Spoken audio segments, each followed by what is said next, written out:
Good afternoon. My name Hello. is Dale Rodriguez. With me today, I've got Andrew Van De Beek of Illuminate. Is that correct? You're spot on, my friend. Accounting? Is the word accounting in the name, or is it just Illuminate and we've got to figure out what you illuminate? We're just a straight up illuminate.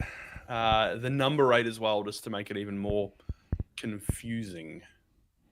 No, it makes it more gangster. I don't think I've ever been called a It gangster. makes it way more gangster. Yeah. Yeah. I'll take it. Numbers are for letters are for suckers. Numbers for gangsters. Yeah, absolutely. And we just like the idea that it did kind of disrupt and confuse enough people that we probably don't want to be clients of ours anyway. So if they can't spell illuminate properly, they probably won't be the good fit for us. Thank you for taking the time to be with me. I mean, I'm going to blow a little bit of smoke. You're kind of a big deal. You spoke at the digital accounting show, right? Where there were like over 1,000 accountants, bookkeepers, and various software vendors. And like 2 came and listened to me. It was great. That's not true. I was there. There were quite a lot of people listening to you. Thank you. And then I caught you on the way out. I think we had a beer at the time. And I said, hey, man, do you want to come do my live stream? And you went, yeah. And I was like, oh, cool. That's awesome. I was just like, you know what? That sounds like something that I would actually be all about. Other than the fact it's 9 p.m. where I'm here on the Mornington Peninsula in Victoria, and I'm drinking a pint of beer after a very long day in a strategy session with our leadership team. But it's good times, mate. I'm gonna cut that. I'm gonna cut that right away because I tried to be very accommodating. I was like, look, man, I will do the awkward hour, and you're like, no, I want to be the martyr. I'll do the ridiculous hour. So yeah, no, I'm more than happy to. I actually like the late night stuff. I'm a bit of one of those guys. Well, I'm guessing you've done the whole, the working day, you've done the family time, and this is actually kind of an unwind. I have to give a shout out to Raquel Flores, by the way. She is in Texas. It's 6 a.m. for her, by the way. Ooh. So we've pretty much got all the world well, not all the world, but you know what I mean? Several time zones going on. Love that. Well, hello, Raquel. Bloody good to see you, mate. Nice to be in your digital sphere for the afternoon, evening / morning. Can you roll your R's like they do in Spanish? Native Spanish speakers, can you do that? No, I don't even attempt to try and bring any kind of language other than like a true Australian bogan accent. Outside of that, I don't go there. What's a bogan? A bogan is I think you guys might refer to as like a carny or a redneck in the US. So a bogan is like it's okay, yep. But it's not. There can be negative connotations, but it's kind of like you bloody true blue Australian, mate. So it's real thick accents, and you just talk about stuff. Yeah, no, I kind of get it. The negative stereotypes, the insular kind of, yeah. Okay. Where in Australia were you born and raised? So I was born, I don't know, 45 minutes that way. So Melbourne. That way? Yeah, that way for you, way, this way for me. So Melbourne effectively is the city of hometown, but that's it's about an hour and a bit north of where I am on the Mornington Peninsula. We often refer to it as like the promised land because you kind of pass the suburbia craziness, and then you hit this beautiful beach peninsula with wine and beer and whiskey and food and people who are nice and all those kind of things. So yeah, it's not bad. Okay, you should come over one day. 3 kids, right? 3. I will. I need to get this. Sorry, I will come over at some point. You've got 3 kids. Yep. Which one's your favorite? People say you don't have a favorite. You absolutely do have a favorite, lie. But there's like stages of life favorite. So I now have a 3rd child. So I have a son, Jericho, who is 7 months old. I have a 9-year-old daughter, Leora, and a 6-year-old daughter, Raya. And there definitely was periods of my life where I was like, Raya is better than Leora. I like her more. And I think there was bits of like, I just felt like, maybe it was like a personality and a character I could like relate to a little bit more because she's the crazy one. She's the like, oh, look at me, Dad. And I turn around and she's hanging upside down from a tree 40 meters high kind of person. Like she's the one doing nut stuff. And then there's a period of time where like definitely Leora was right there. And probably the last kind of 12 months, she's gotten into team sport. And I've just like loved, I didn't realize how rewarding it is as a parent to watch your children play team sport, get better, or learn to, oh man, it was so, I loved that. And then I now got a 7-month-old boy who, like, anytime you do anything, he's like, Everything's amazing. So he thinks you're amazing. All he does is draw, smile, and shit. It's great. Thank you for your honesty, by the way, because most people are like, no, I can't tell you I got a favourite. So, actually, it's kind of true. I only have the one, so if she's not the favourite, then there's a problem. Well, I mean, you could make one of my kids your favourite if you want. I'll get you to meet them. They're all right. Stranger danger.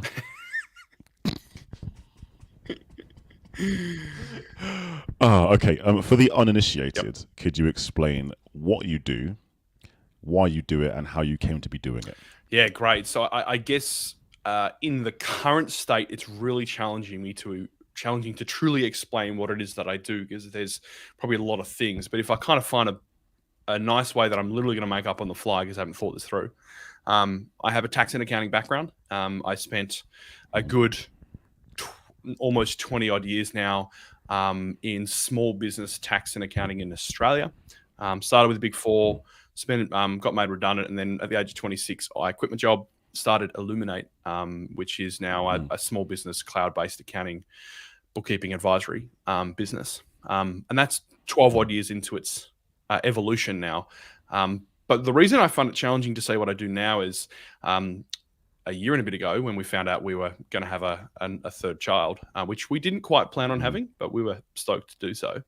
I kind of sat back and I went, I don't know if I can keep doing the next 10 years like I have the last 10. You know, I've built this accounting business. I do a bunch of other stuff, and I'm just not sure it's possible, because like some of the other things that I do, I host a podcast, Ali and Andrew's All Aussie Accounting Adventures. We share our stories around building accounting firms and that kind of stuff. And I speak locally and internationally.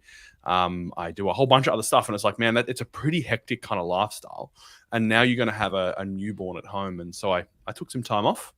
And in that time, I also went, you know what, with this focus on family, I don't think I'm going to return in a full-time capacity when I come back to Illuminate. So I'm only coming back in like a limited part-time role, like the founder growth. I assume you've told your team and senior management that this already. Oh yeah, no, they knew this a year and a bit ago. Yeah, no, I just come back. I'm like, 2 days a week, bud. That's it. I'm out. Imagine that. This is how you tell them, just via live stream. Look, to be honest, you could be the most prepared person in that environment. It's still a challenging and difficult transition to do. It's just not easy. But anyway, so the focus on family, I'm only going to come back in part-time. And then I went, you know what? I've always, when I was a kid, I kind of said to mum and dad, I'm going to buy you a house one day. You know, that kind of cute child thing of I love you. Not going to buy them a house. And don't have anywhere near the means to be able to do that. And they've got their own motherfucking house. They don't need another one. They're boomers. They're covered. But Dad's wanted to retire for a while. And so him and mum and the caravan and the cats and all the things can do the things that they want to do. And so I've been trying to help them sell their business. They run a retail bathroom renovation store for about 3 or so years. Some of those times were lockdown-based environment stuff. Here in Victoria, we were locked down for about 17 years.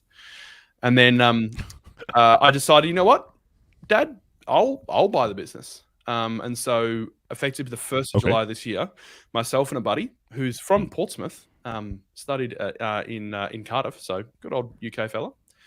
Him and myself, so you mean UK Portsmouth? Okay. Yeah, UK Portsmouth. Yep. So he lives over here, and so him and myself effectively almost bought out in full my parents.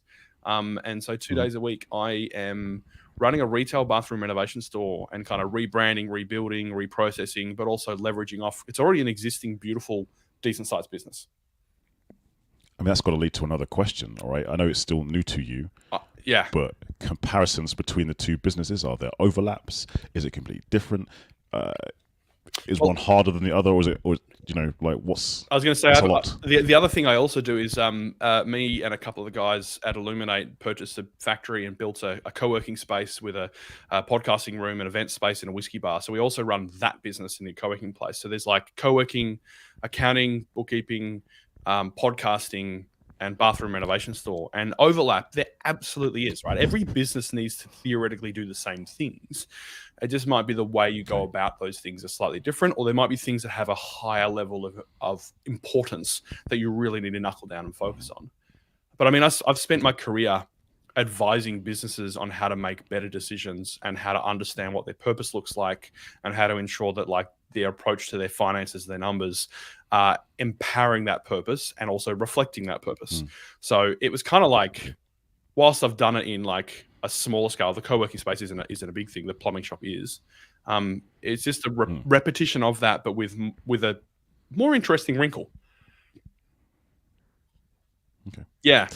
That's normally what people do. Does pineapple belong on pizza? Yeah. It's like it's a bit of a crazy space. I think I find myself in. I mean, I'm absolutely loving it. I think the first week I came back to work from 4 months away. I was half time at Illuminate, half time at the shop, and I probably had the best week of work of my entire life. It was just really fun. Like, so I'd be at Illuminate, and my role found a purpose, that kind of guy. So I'm like, deep conversation, conflict resolution, strategy development, culture. All that kind of, deep, heavy, munchy stuff. And then I'd rock up to the shop, and excluding the revamping we're trying to do there, I'm like, would you like this tap in black or chrome? And they'd buy the tap and they'd go. Yep. And I wouldn't have to worry about them potentially ever again. Whereas running like a professional advisory business and accounting space, like the wellness and the success of 1,000 businesses sit on your shoulders, and of 20-odd staff and team that are helping to drive that, their wellness, and their families, and that environment sits on your shoulders. And whilst I love that I've been able to do that, that can get weighty over time. But surely that's the difference in size of the business, no? I mean, revenue-wise, in theory, you could have revenue-wise, they're the same. Oh, okay. Wow. All right, fair enough. But at the same time, you can do revenue in a retail space much leaner in terms of people than you can in an advisory space. This is true. I've got to ask now, what are you drinking? Oh, beautiful. I am drinking. I'll pull out the can. One of the team that work with us co-owns a brewery. It is it's called Wolf for the Willows. Oh, that's a bit glary. Wolf for the Willows. It is an amber ale. Okay. It's called the Woodsman. It's beautiful, tasty beer. Nice and got a bit to it. Is it only available in Australia, or can I get it in the UK? I would be highly surprised if you could get it in the UK. But you give it a shot. I doubt it. Yeah. They're like a brewery based half an hour away from here, and they focus on more of a local based, place to be. And beer never travels well. It never travels well. Nah, it doesn't. They do some crazy beers though. They did a collab with Lark, which is a whiskey distillery based in Tasmania, where Lark would make whiskey and then empty the barrel, send the barrel to Wolf of the Willows. Wolf of the Willows would put their smoked porter in it, age that for a period of time, then bottle or can the smoked porter, send the barrel back to Lark. Lark would then put whiskey in the barrel, age it, and then put that in a bottle. And so they effectively had like this inception-based whiskey beer thing. And it was like a whiskey that was like 14-15%, ABV, and a whiskey that was like 50-52%. So it was big, heavy stuff, but she was beautiful, mate. She was very good. So would you say you're a bit of a connoisseur with the whiskey and the beer? Like, you like the flavors, the notes, all that kind of stuff? I would say I know whiskey pretty well. I appreciate it. Okay. I love it. I collect it. I consume it. Probably don't consume it anywhere near as much as people probably think I do. Behind me, you can see I need to introduce you to a contact of mine. Yeah? His name's Mark Cowson. He was literally on last week. He's a Scottish guy from Aberdeen. Okay. He taught me how to actually taste whiskey. Told me the right way of doing it. What did he tell you? Because I'd be intrigued to see what a Scottish man says. Hopefully, I've remembered his instructions correctly. He said there's kind of 3 steps to it. He said the mistake most people do is if they're going to try whiskey for the first time, they'll drink it like it's a beer or a Coke or whatever, right? What you're supposed to do is you're supposed to say hello to the whiskey. Quick hello. Then you're supposed to greet the whiskey a little bit longer. Then you take a sip and you kind of let it not melt in your mouth, but like kind of let it run over your tongue and then swallow. That's what he told me. I love how wanky the world of whiskey is. It is like, and I say that in like, we've got a little group down here and we call ourselves the whiskey wankers, because when you drink whiskey, you become a bit of a wanker. And just to play on some of the Aussie terminology, and I apologize to those who are maybe not Australian that might not quite get this and might think it's crude. It's not considered crude because it's a joke. But every now and then we gather together and we have a communal wank. Which is we drink whiskey together. That is also rude in the UK. By the way. I figured it would be rude. Yeah, I figured it was UK and US, but it's more of a communal gathering of whiskey wankers who drink whiskey and appreciate things that are a bit different. And you say hello to your whiskey. You don't say hello to drinks, but when you drink whiskey, you do. Yeah, you just have a little sniff, and if you're going to really taste it. And okay, that's cool. A question for you: whiskey with an E and whiskey without an E. What's the difference? There's a handful of differences. Firstly, it depends, I guess, the nation that it comes from. So you've got Irish, which has got E. You've got Scottish, which doesn't. You've got American that's got an E. You've got an Australia who typically doesn't have an E, but every now and then they do. So sometimes it's a personal preference, sometimes it's a distillery, sometimes it's a region or like a style of whiskey that would kind of have connected to that.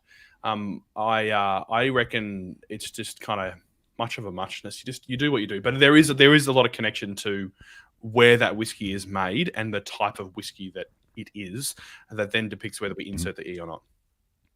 I think bourbon whiskey. Scotch whiskey or Scottish whiskey, otherwise known just as whiskey to the people in Scotland, is, in my opinion, my joke is they didn't need the E because it was good enough anyway, rather than Irish. But the Irish did do a much better whiskey until they taught the Scots how to make whiskey better, and then the Scots took that and just made it far, far better than anything.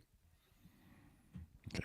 When you say better, obviously there's a personal taste involved, but what makes a whiskey better?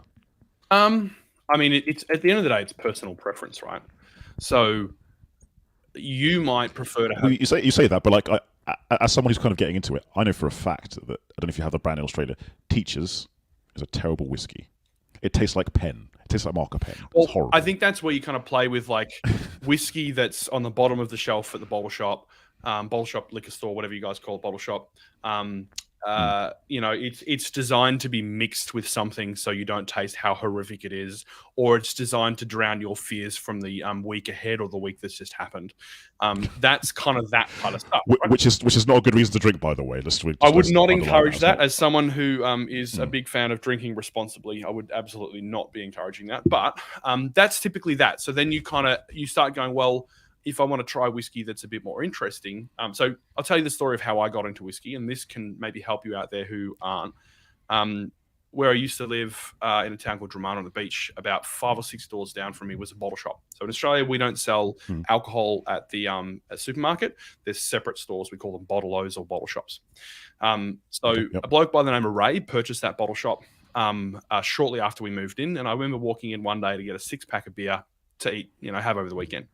And he's like, "Great, I've never been." Hi. He's like, "Oh, do you like whiskey?" I'm like, "Nah, not really." He's like, "Do you want to try something?" I'm like, "Yeah, sure." So he says, "Turn around," and I'm like, "What?" He's like, "Turn around, trust me." So I turn around. He's like, "You can turn back around," and he poured 3 little plastic shot glasses, half full, with some coloured liquid. And I was like, "What's that?" And he's like, "I'm not going to tell you." I'm like, "I don't know. I'm not going to drink it." No. You drink it. You tell me what you think. And it was 3 different types of whiskey that were kind of entry-ish / slightly above entry-ish level in terms of like what you might expect a flavor. So nothing crazy and heavy and nuts. And that was where I started realizing, well, if I'm not told what it's supposed to taste like, and if I'm just allowed to experience it the way that I feel like experiencing it, then I can remove some of the pretense around what it should be. It's not going to taste like bubblegum, fairies, and bloody sawdust. It's going to taste like, oh, I don't mind that. And that's where I kind of started that kind of whiskey journey. And then I think over time, you learn what you like. And so for me, it's a single malt whiskey. I prefer something that's kind of light to mid peated, which is like smoke, kind of like a smoky kind of texture to it. Yes. And if you're ever going to send me a bottle of whiskey, something from Highland Park would be my absolute go-to. I named my dog Highland Bark after the distillery. So, and then on the wall behind me, you can see a few boxes. They're a distillery in Tasmania called Sullivan's Cove. And Sullivan's Cove, you can only get their whiskey if you go to the distillery door, or when they release them via ballot every kind of 10 to 20 weeks or so. So they'll release 450 bottles every now and then via ballot. You put your name in and you cross your fingers. And what's so special about them is they've won World Whiskey of the Year, I think 3 times. Only one in Australia to do it. Wow. Okay. And outside of Scotland, the only other countries to do it is Japan and Australia. So it's needless to say, it's incredibly good whiskey, and they are maintaining their kind of quality and quantity approach, which means not mass produced. Okay. Do you mind if I change gears real quick? Just bring it back to work a little bit. I was going to say, we're just chatting about whiskey and beer. Like, should we talk about we've got to do some business insights? Yeah. Okay. So I've found out a couple of months ago that I actually have some students or younger people who watch this. Okay. And they get some insights.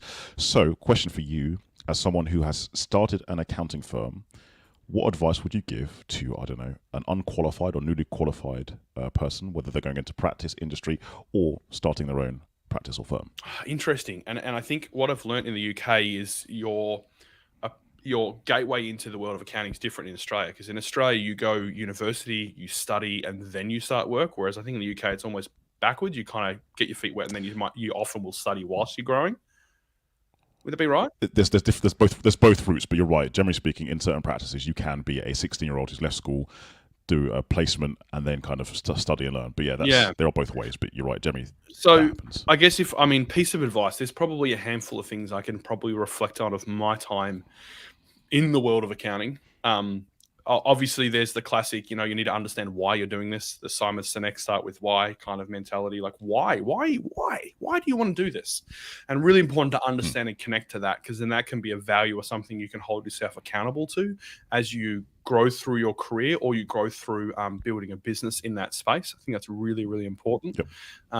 I think what's also really important is there is a stereotype of an accountant that exists out there. I actually don't think it really exists all that much, other than accountants telling people that there is a stereotype. So it's almost like our industry is making it harder for ourselves by trying to say that we buck the stereotype that theoretically doesn't exist. True, that's deep. True. I won't go too far into it. But what my point here is be true to yourself through the journey of this. Just because you're great at numbers doesn't mean you're a suit and tie geeky nerd dude. Now, you could be that person, and that is absolutely okay. But if you're going to embrace your personality, your authenticity, who you are as a person, as you progress through that career, what you'll find is the more valuable skill set is not your ability to deal with numbers, but your ability to deal with people. I say in accounting, we're not in the finance. We're not in the finance game. We're in the relationship game. We're building relationships with people who run businesses who need help. And if you can learn how to do that, watch out. I was going to say the same. There's quite a few partners at Creston Reeves who may not be the most technically proficient. Yep. They don't remember every single tax code and every single application of the VAT and all that kind of stuff. Well, I guess it's GST for you guys. But but they are very good at working with the team that they manage and working with the clients and delivering that service. So no, I get that. That's some really good advice. Thank you. Next question, controversial one. Xero, QuickBooks, Sage. Which one's your favorite? Well, the good one, which is Xero. But I probably should... Didn't even hold back. I probably should flag that in Australia, where Xero... Xero's based out of, from New Zealand, kind of grew there, as well as Australia's kind of its flagship waving, hey, look, we've done a really good job here, kind of thing. The technology here is exceptional in terms of what it can do. So I know there's a lot of challenges in other regions around integration of payroll and all these other bits. In Australia, it's all integrated, it all runs, it all works, it all does everything. You don't have to use multiple pieces of software unless you have crazy complexities that you really need to play around with. So if you're a bog standard small business with half a dozen employees turning over $1 few million, there is no need for you to use anything other than Xero for everything, which is pretty cool. Okay. And so then there was a piece of software, or there still is a piece of accounting software in Australia called MYOB, Mind Your Own Business. Yeah, the precursor to Xero. Like I know that they started that, and then it kind of Yep. There's a bit of cross contamination from people in those industries, but I remember very early on in the piece of MYB and Rod Drury, who was the founder of Xero, and a few others. They had a very kind of cheeky yet direct approach to this is who we are and this is what we're doing, and I kind of liken it as they're here to fuck shit up, right? They put out, I think, a full page ad out in the major newspaper in Australia. This is before people were doing things online, that had a tombstone that said RIP MYOB Xero. And the crazy thing is, they told MYOB, we're coming at you and you're in trouble. And now, 15 odd years later, it is nth times more better, nth times more highly regarded, nth time more used than that software that were told that they were in trouble by a direct competitor. So that's interesting. But I think where you are, it's a little bit different, but I'm blue. I'm blue inside and out. My accounting firm, Illuminate, we are 100% Xero only. I've sat on the Xero Partner Advisory Council for 6 odd years. I've spoken at XeroCon on stage. I'm a little bit biased in that state. Now, that's not to say I wouldn't ever engage or communicate with people who don't use Xero. Don't get me wrong. Love everybody. It's all good. But for me, and what Xero's done for, I guess, my business, myself and my family, in terms of what we as a profession and me as an accountant has been able to do, like the amount of gratitude and thanks I have towards that company it's unfounded. It's ridiculous. Cool. I'm just going to like download this later and have this little clip playing, and then Xero can just add it to their marketing. Oh, they know I love them. They know I love them. Okay. Follow-on question from that. You mentioned that in Australia, again, businesses of a certain size won't need that many add-ons, but I can only assume there are businesses out there that require add-ons. Other than Core Xero, do you have a favorite app that sits on the Xero App Store? Now, are you like hands down the best thing that goes onto Xero? That's effing amazing. Now, is this? And I should flag, like, a lot of businesses can use and will use a lot of other apps, whether it's booking apps, payment gateway, all that kind of stuff. But it's the payroll one specifically. Are you when you say apps, are you referring to me as an accountant running an accounting firm, or for clients? Both. So let's go for clients first. What's the one that you think every client should have that isn't Core Xero, that you just think is an absolute game changer for the client? Well, so this is interesting. So we need to look at something that's not industry specific. Otherwise, it's obviously segregated to the people that use that industry. It needs to solve a problem that people know they have, as opposed to solve a problem that they're pretending that exists. It needs to be relatively affordable. It needs to have a good user experience, and it needs to actually do what it says it does. And the more I kind of look through those lenses, Dext is the one that keeps coming back to me as like, it does what it does over and over and over again. And I know there's been challenges with like pricing and community relationships. This is my validation dance. Right? This is my validation dance. So I had the former sales director of Xero UK on literally like 3 weeks ago. And he asked me this question, like, which one do you think is the best app? What's the best for clients? And I said the same thing. I said OCR, and he drilled down and went, "No, you got to pick one." I said Dext. Like, yeah, people complain about the pricing, the account manager service, all that kind of stuff, but like it's the fastest one. And this is the thing, and I think it's interesting if you look at like the way a multitude of technology businesses have built themselves. So if we look at Xero, in Australia, incredible relationships were formed, and they helped to transform businesses and how they did. So in Australia, a lot of accountants are used to that. I'm used to having an account manager who is talking to me, calling with me, working with me over and over. And so it's an unrealistic expectation of what that service should look like. Now, there's obviously a level that it should be. But when we talk then about consistent product that does what it does over and over again, and love Xero, but they have a product called HubDoc, that they purchased, and it's fine. And if you know what fine is, it's fine if you don't want to pay for something. If you're a sole trader who's not trading millions and millions of pounds and tons of transactions, it's easy. It comes free with Xero. It will do a job. I used it. So when we set up this plumbing shop, I'm like, oh, we'll use that. There's no need to pay for it. And within 3 days, I was like, nope. Yeah. Not gonna. The amount of time it takes you to maybe resolve certain things, or the fact it's not as quick as something you pay for, you'd rather pay that whatever it is a month for the quickness than not have to. If I try to put a Dex on steroids, I'd probably throw out Lightyear, which is an Irish founded app. So Lightyear, they're purchase ordering. Founded by an accountant, by the way. Right. So yes, I love big fan of them, and I'm evolving more because I'm using it now in the plumbing shop. So like, it's funny when you actually have to use it for your business, how much you truly appreciate what it can do, as opposed to when you're telling other people to use it. That's fun. Yep. So again, same question. You answered about what you think the best kind of app is for clients. Yeah. What's the best kind of app you think for the profession, for your So this is harder, because if we use the same lens, it has to do what it says it actually does. It has to solve a problem that we actually have. It has to have a good experience, good user experience, all that kind of stuff. And it has to be affordable. accessible. I'm not saying it has to be cheap, but it can't be, you know, 20 grand a month kind of thing.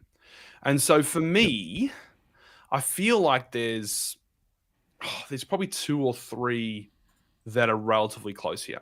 So we'll start with one, which technically is Zero Practice Manager. Now, XPM in Australia is a fully integrated tax lodgement software that does all job workflow management, tax lodgement, lead management, a whole bunch of stuff. Now, it's not amazing, but it's free, and I say free as in it's probably baked into the cost of the actual other product that you pay for.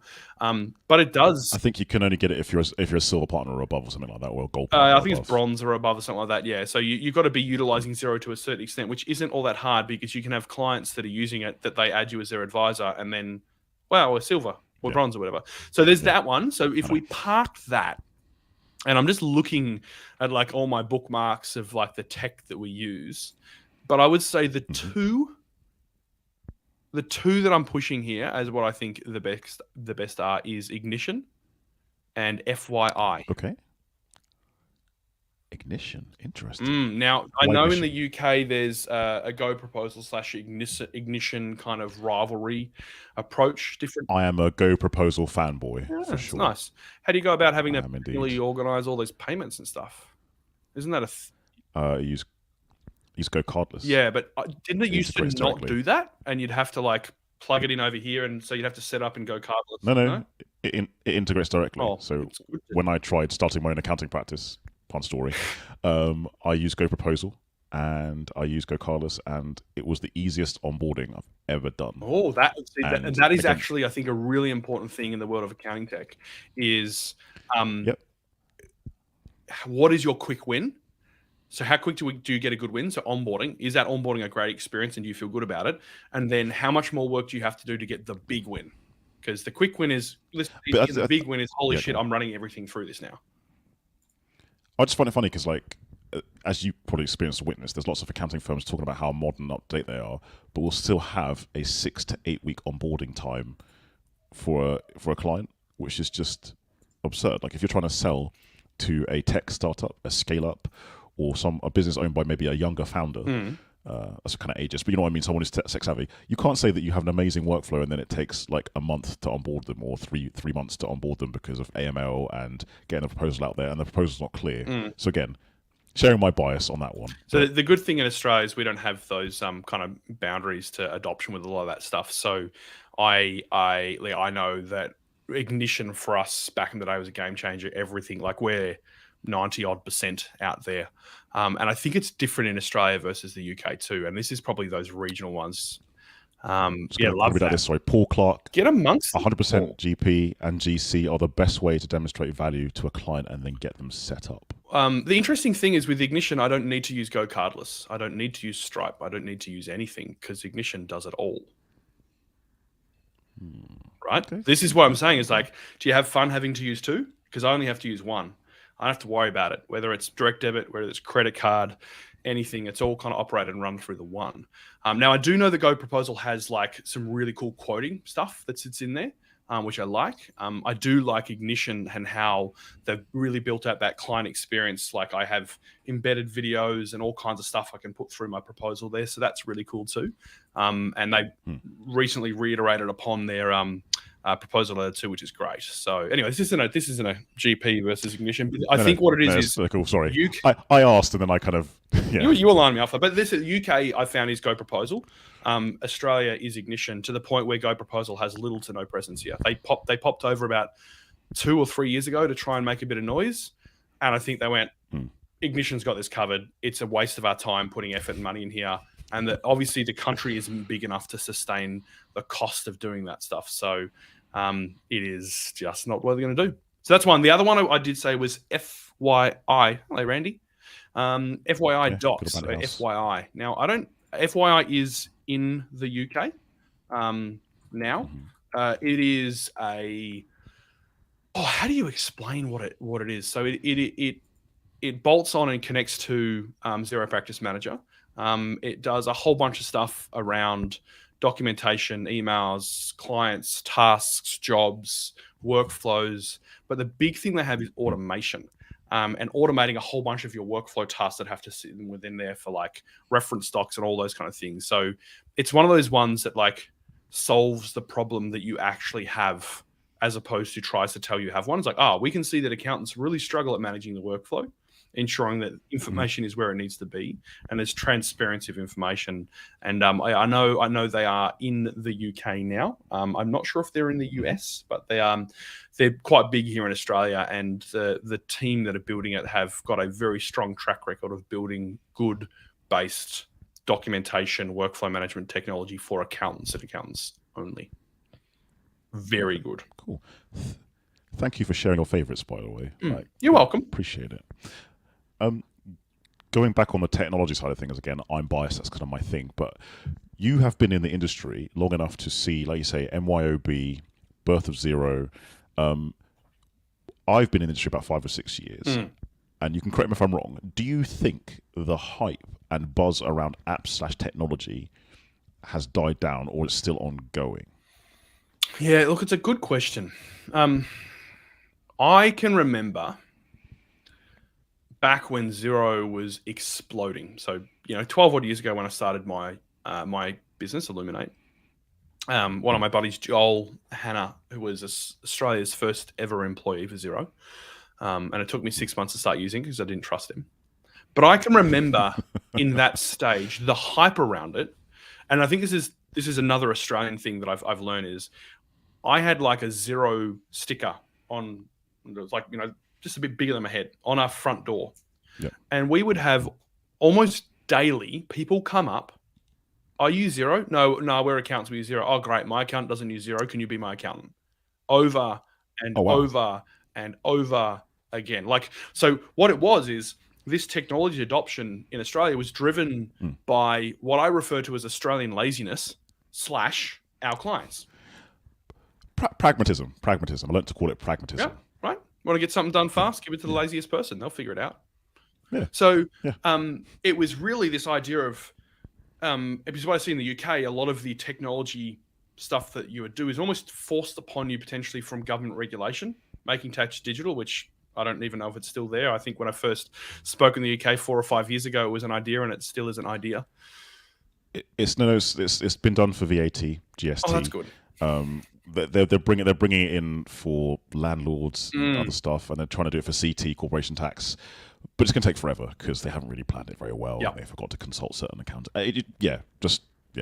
And so here in Australia, we had a bunch of business owners going, I want to do things smarter. I want to do things faster. I want to do things easier. And so the world of cloud-based technology around, like, I guess, accounting and financial-based processes just exploded, absolutely exploded. It was led by Xero. The app marketplace thing kind of went boom. And all of a sudden we had the likes of Dex and Ignition. And then we had, workflow tools, and we had industry tools, and it just went bang, bang, bang. But I probably should flag, like, we were considered early adopters.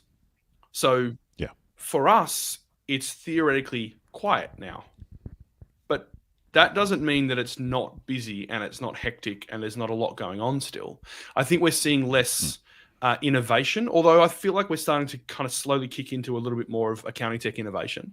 But other accounting firms who took a bit more time to adopt it or have started their journey more recently, they would still be experiencing this overwhelm of like new technology and new processes and things they can do with and for their clients as well as their business. So is it louder or is it quieter? It depends on what seat you sit in terms of what that is. It depends on what problems you're trying to solve and how you're trying to solve it. But we now have the noise of AI kicking in. And so I literally ran a panel on AI today with Xero's GM of AI and Sarah, who's the head of product at Carbon workflow management tool. Yep. And we talked all about the idea of AI. And like, obviously AI has actually been around for ages. It's just, it's starting to look more like what we thought AI would look like, as opposed to not really noticing that it was there. And such, the technology that we start to interact with and we start to see now might start to look dynamically different, because what it used to simply be is I can do that thing that I had to have a gigantic computer to do on my laptop. I don't have to log in and download software. I can do it online. and then I can do it on an iPad or I can do it on my phone. And so it was like shrinking how you actually did this to make it more transportable, more accessible, which was great in one extent because you could do anything anywhere. But what it meant was if you're an accountant who's cloud, whilst I was on my 3-week holiday throughout Sri Lanka, people knew that you could do anything anywhere. So they're like, oh, can you just quickly do this? I'm like, dude, I'm on a holiday in Sri Lanka. Like, yeah, but just do it on your phone, mate. Yeah. So it's probably not your direct answer you're looking for. But like I said, I think it depends what seat you sit in, what problem you're trying to solve, and how you're trying to solve it, if you see it as being noisy or not. But I think it is still exciting. I think there's so much room. Like XeroCon in Sydney just recently, I think it was something like 50% of the people there had never gone to XeroCon before. Oh, really? So yeah, right. There's still a lot of energy and newness and freshness. Yeah. There was an AI panel that I hosted with Dext, and I think it was 50% of people there were not Dext users. So you kind of look at that and go, so the 2 biggest players in Australia still have a lot of runway. Interesting. I mean, I think AI, I'm not an expert, so I'm happy to be corrected. I think it's going to be limited by the physicality of computers for a little while. So the moment we get quantum computing is the moment AI is going to go. But at the moment, I know, like from many years ago when I did my degree, like the limitations on the size of CPUs mean like the AI can't think hard enough or fast enough. But the moment that stops is the moment AI will literally be, hello, Dave. How are you, Hal? There's going to be that kind of stuff. It's going to get to that level. And not there yet, but quantum CPUs, once they come in properly. Totally. Like, like by the nature of AI. I was talking with our team today in a leadership strategy session around, doing what's the future look like and opportunities. And AI obviously was talked a lot about. And it's like, how do we approach that? We want to look at improving our weaknesses and enhancing our strengths. And how then can we leverage AI to do that? What are weaknesses that we have, either as an individual or as an organization? And what strengths do we have as an individual or an organization? And then how can I potentially utilize AI to improve the weakness and to enhance the strength?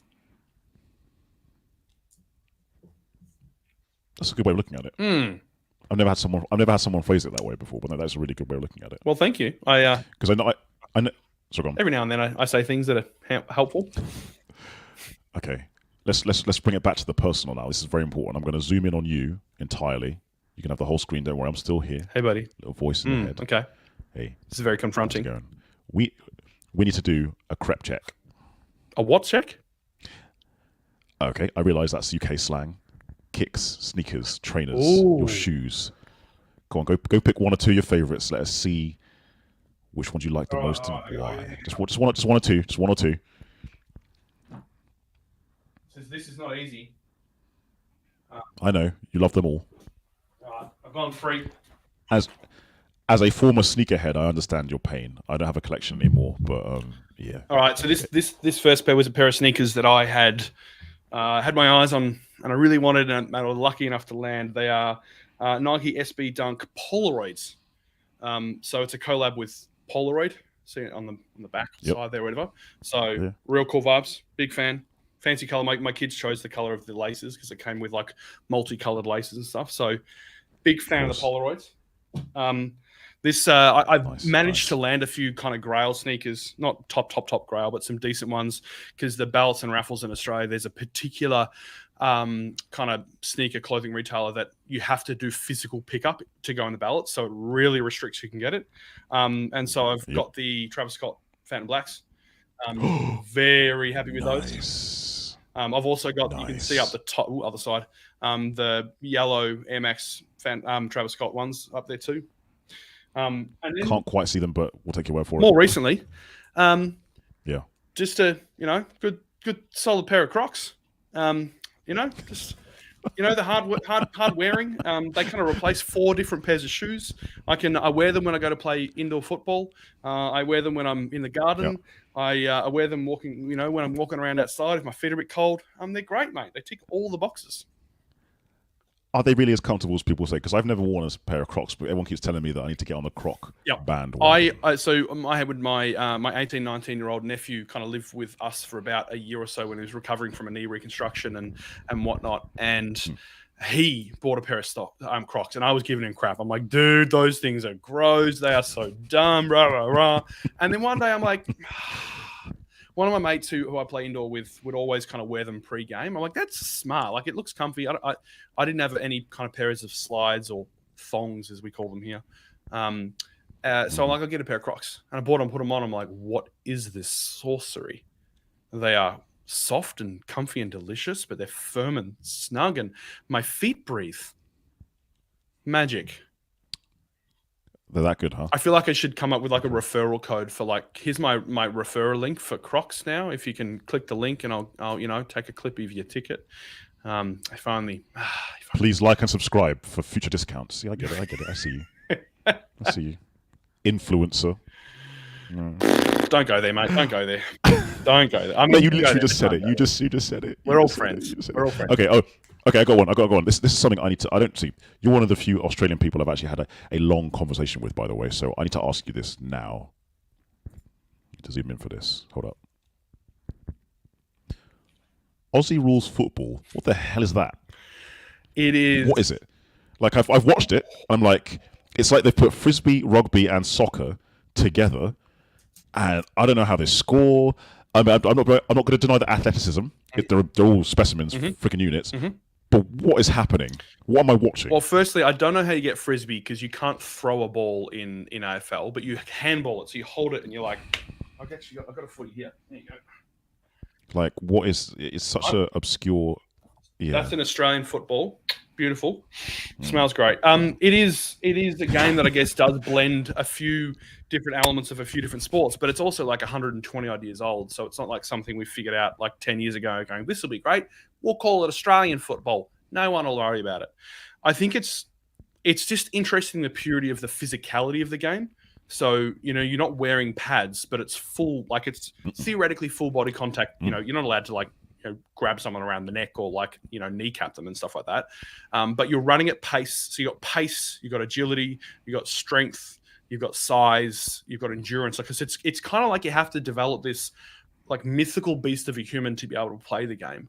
And then the obsession of just like kids with footies, much like it would be, with soccer balls and basketballs worldwide. In Australia, it's just such an iconic game. So what is it?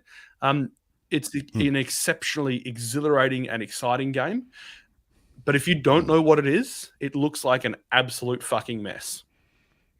Yeah, to the untrained eye. And I didn't want to say that because I don't want to disrespect another person's culture, but I was like, I know some sport is happening right now, but I don't know what is happening right now. Yeah, well, the good thing in Australian football is like you score goals a bit more frequently than you do in that other rounded football version of. So there's often.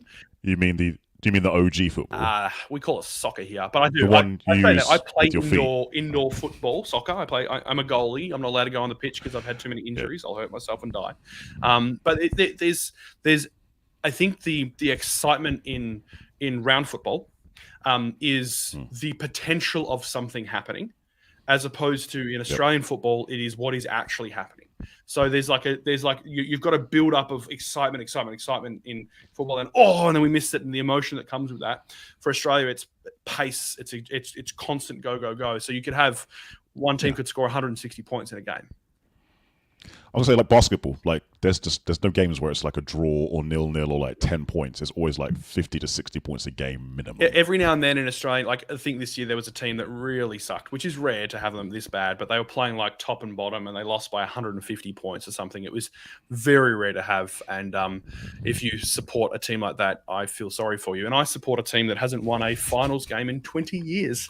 So, not so good. Although we technically, who's your team? What's the name of the team? The Essendon Bombers, otherwise known as the Dons. S and M. Essendon. Essendon. Sorry. Essendon. Thank you. Bombers.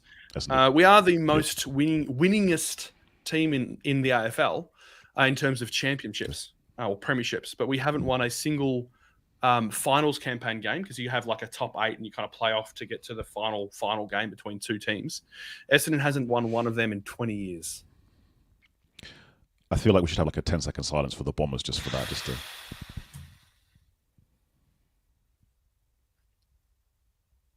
Okay, that's enough of that. But yeah, sorry, Bombers. I understand. Next year will be good. Yeah. Yeah.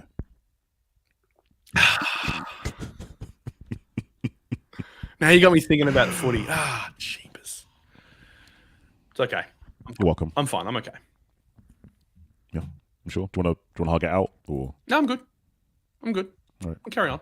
I was going to ask. I'm going to be wrapping this up very shortly. Thank you again for your time. Thank you for the meandering conversation and humouring me and my silly questions. I appreciate it. Do you have any questions for me? Oh, I was thinking about this before because you and I spoke for like 20, 30 minutes, maybe not even, maybe a bit more. I don't know. I almost took your hat as well. You did on a very, very warm day in London in June. It's very hot. Yeah. And then we didn't speak again until just before we jumped on this call, other than a couple of messages here and there. Don't forget the dick pics. Obviously. Me to you. Yes. Not. Yeah. You're classy. I appreciate that. It's good. Yep. What do you find interesting people that you would want to talk to them about? What are the things that you look for in a conversation? In these particular conversations, why or would just in you? general? I mean, accountant, beard, maybe that's interesting. But you've had a variety of people that you have that come and have conversations with you. What do you look for in terms of someone to have a conversation with that you feel would be valuable for? Firstly, for I guess the community you're talking to, but also for yourself as an individual. I like people who are vibrant and I vibe with. That's one thing. I also like people who are proficient at what they do or exceptional at what they do. And I like asking them about their industry. So I had Zoe Bowles on a few months ago, right? She's a friend of mine based in Kent, in my area. And she is an ISO compliance person. Speaking to her for about an hour about ISO compliance, which is something that most people think is incredibly boring, she can light up a room with her passion for that. I like asking stupid questions of people who are experts, but they're humble enough to not use the word expert. Does that make sense? So I like asking Zoe about ISO, and she'll happily break it down for me without being condescending. And again, so I like asking dumb questions that most people are afraid to ask. I like when people are willing to explain stuff to me without being condescending. So they're the kind of people I like to. And generally speaking, most of the people I've spoken to on this show are people that are held in high regard, not just by me, but by others. The people actually know what they're talking about. Nice. I have another question. I have another question for you. So I didn't really talk about Illuminate other than we're cloud-based accountants and do cool shit. But a big thing for us is about purpose, impact, community, that kind of thing. So we work on what we refer to as like a purpose-based advisory process and do all the boring stuff, but with purpose and reason. So our why, good old Simon Sinek. We want our clients to get out of bed every day and devote their time to what they value the most. And so as we kind of journey along and help out our clients, we ask them what we refer to as the golden question. And I'm going to ask you this question. Okay. And I'd love to see your answer to it. And then I've got maybe one more after this. Don't answer it straight away if you don't have an answer. But if you do, it's great. It goes like this. If you could do one thing tomorrow morning, regardless of time, money, or location, with no restrictions at all, when you get out of bed, what would you do? And it doesn't have to be work. It doesn't have to be it can be anything. You can't bring someone back from the dead. Obviously, it has to be realistic in terms of like what someone with ultimate resources could do. What would you do?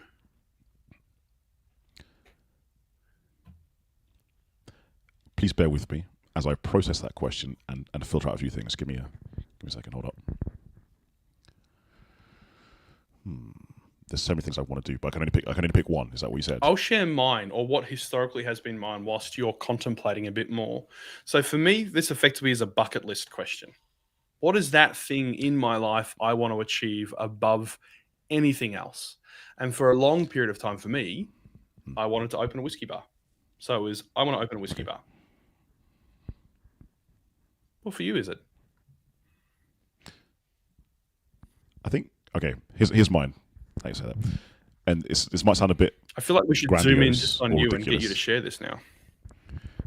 Okay, hold on. I will do that. Hold up. Just make you smaller. Lean into the sultry tones. Is that good? Good. Okay. So you asked me what my golden question is. Yeah, what's the one thing and you do I can tomorrow? honestly say one of my biggest dreams and goals, and I'll expand on it, has been to be a business owner, but be the most reliable business owner for my team and anyone who works with me. I've had some very bad experiences with employment, and sometimes I think I can do it better. And I know you don't feel it until you get there, until you've had staff and a team. But I love the idea of having an organization so large that can pay people potentially above market rate, that can have certain benefits. Like, I dream of having offices, which I know in this day and age is a bit backwards because of COVID, but each office we own, for example, if I ever get the privilege to do this, has a nursery attached to it, right? Which sounds really corny, but like, if people are going to come in and they've got their kids, like, let them have them close. Let the childcare costs be subsidised somehow by the revenue of the main business. Again, I know this sounds like very pipe dreamy, but that is one of the things. Like, people ask me, like, if I won the jackpot, would I just laze around and do nothing? No, I'd probably start a business and try and give the best possible feeling or employment to my staff. That's a very big thing for me. I like that. I would replace the word staff with team as well, because I think that, I know you probably think, but I agree. Like, that's a big thing for us at Illuminate. So some of the crazy shit we do is like, we give extra what we refer to as mental health leave to our team. You can just feel like shit in the morning, text, I'm not coming in. You could plan a golf weekend. I'm going to take a day of mental health. You still get paid. You can just go have a day for yourself to look after yourself. We give our team free gym memberships so they can go to the gym down the road, do some functional movement training, and work on that element.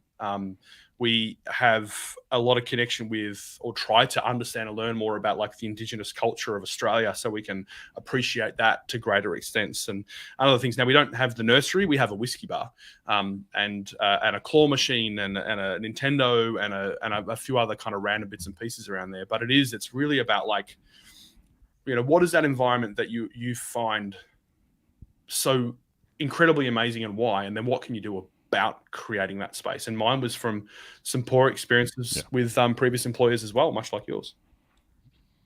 Yeah. And again, to add a bit more to that as well, in lockdown, when I tried to start my own practice, for me, that was going to be the precursor to other things. So I would love to, in the future, potentially diversify if I own more than one building. So if one business, sorry, if one area is hit by another catastrophe like COVID, another business can cover.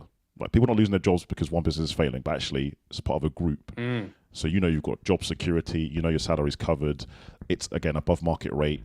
And then the things you mentioned before, whiskey bars, gym memberships. I think if you treat people in that way, you're on something amazing. And I know companies like Xero, who have expanded in this way, tend to do a lot of that stuff. They've got competitive salaries. There's a ton of work perks that are actually relevant, because some work perks are pointless. But yeah, that's one of my things. If I had infinite supply, resources, money, that's probably what I'd do tomorrow. So there was one of the keynote speakers at XeroCon, I can't remember her name, but she left us all with a question at the end of the thing, a presentation, and I'll throw it to you. You can figure out what you want to do with it. It was like, what is one thing you're going to do tomorrow to show the world that you mean what you say? And it's like, ooh, hold on, you're going to hold me accountable to that shit? Like, I can't just like dream about stuff and then like go to like my shit job, and not saying you shit job, you're a great job, but go and do all this stuff that I hate or I don't like and not actually do anything about getting there. Like, for me, I would, every time I was on stage, whenever I would talk to people, I would always introduce myself in the same way, and I would end up saying, and my dream in life is to have my own whiskey bar. So I guess you could just call me a misfit who gives a shit. And it meant that I was held accountable to it. And so now I have a whiskey bar. It's a private one. It's on site at our co-working space. But it's like I was held accountable, and I was reminded over and over and over again, this is what you're trying to achieve. So make sure your business, your life, and everything you have there is structured in a way that gets you there without hurting the people that you love the most. Usually I ask a follow-up question, like, do you have any nuggets or pearls of wisdom or insights? But I think what you just said was so good. I'm not going to ask that question. That was a bombshell. I'm going to hit end stream. Please wait like 5 seconds. Smile if you can, because it freezes for like a second. There we